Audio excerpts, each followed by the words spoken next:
Senhor presidente, senhores e senhoras deputadas, este relatório que nós estamos a analisar neste Conselho, cujo histórico deste processo gerou no seio da própria sociedade uma indignação profunda, não em função do ineditismo desta casa estar a julgar um presidente da República, um presidente desta casa, desculpe, mas os procedimentos que aqui foram adotados, cujo histórico dos julgamentos no âmbito deste Conselho não encontra paralelo com qualquer outro julgamento adotado e decidido por este Conselho, foi revelando no seio da própria sociedade uma indignação, mas também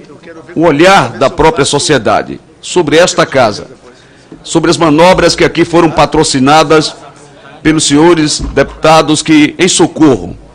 do quanto defendido pelo deputado Eduardo Cunha, patrocinou uma série de medidas, digo, com amparo regimental, mas medidas dissociadas do sentimento político, do sentimento público da sociedade brasileira.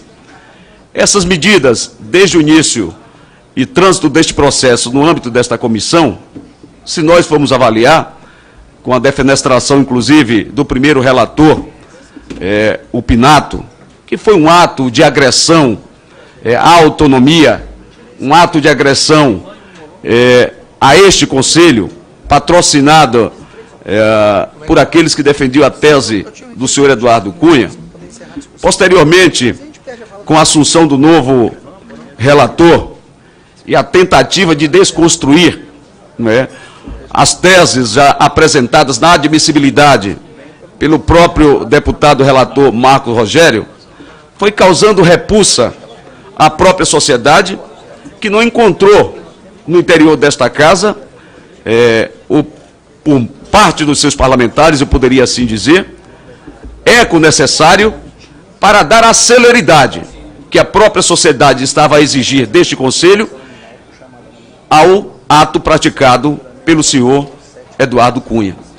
Mas a pertinência, a disposição política de muitos dos deputados que compõem esta comissão, que não se vergaram as ações, ou mesmo, eu poderia dizer, algumas ameaças que foram aqui políticas, apresentadas a um ao outro membro desta comissão, a maioria absoluta desta comissão não se vergou. Portanto, as iniciativas patrocinadas pelo deputado Eduardo Cunha,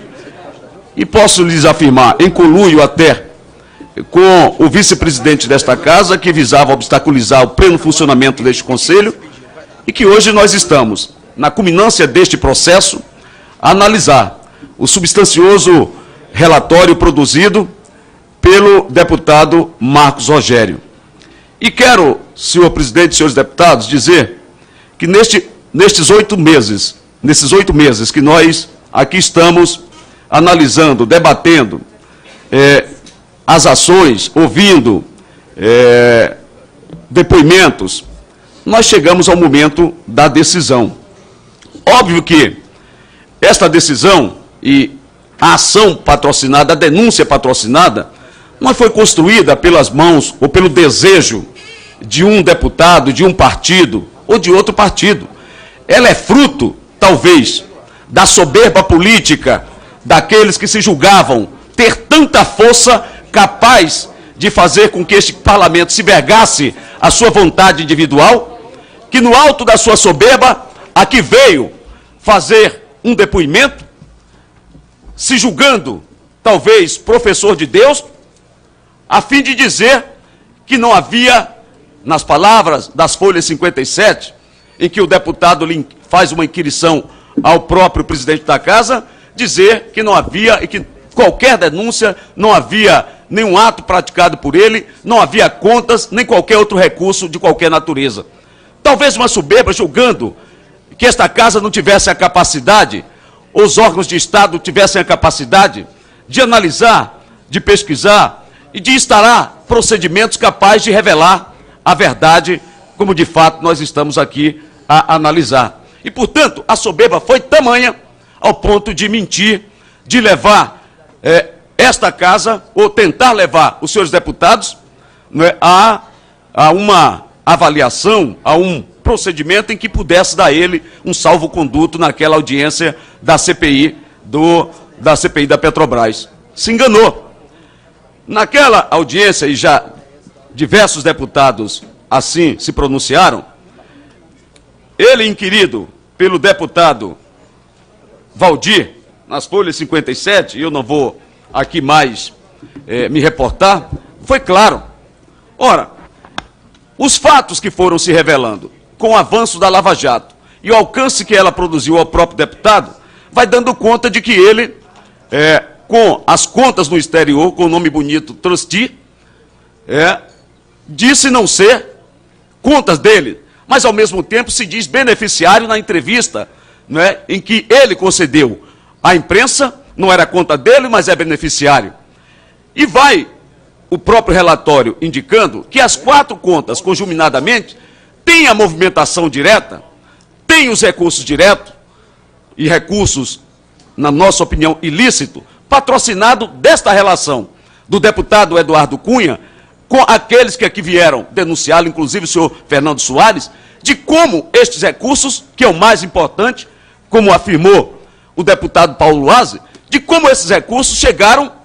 ao trust para benefício direto do próprio deputado Eduardo Cunha. Ora, o que importa não é se ele era ou não só o beneficiário, e está comprovado, importa também saber, senhor presidente e senhores deputados, quais foram as razões e de que forma esses recursos financeiros chegaram para irrigar as contas, as 4 contas que nós estamos aqui a analisar. Portanto, não há dúvidas. O trustee, ele pode, como bem afirmou o relator, ser beneficente para uma medida, mas pode ser também um ato ilícito. E, neste caso, está caracterizado marcadamente que a utilização dele foi para fins ilícitos, como está comprovado, né, cabalmente no relatório produzido.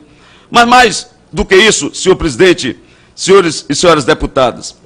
o deputado, pela sua omissão intencional, omissão intencional, deliberada, premeditadamente, para induzir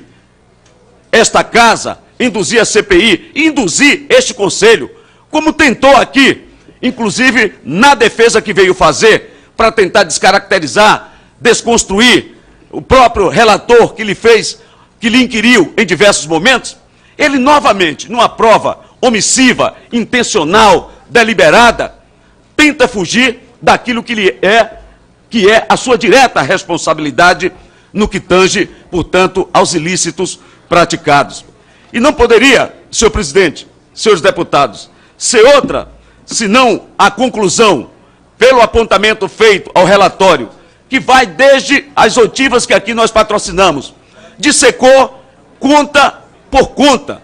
cada uma destas contas. Mas mais do que isso, não fosse o substancioso relatório produzido, os interrogatórios da própria esposa e da filha, que contradiz fundamentalmente o presidente desta casa, o senhor Eduardo Cunha, em que elas próprias asseveram e de que a conta era movimentada por eles, a autorização para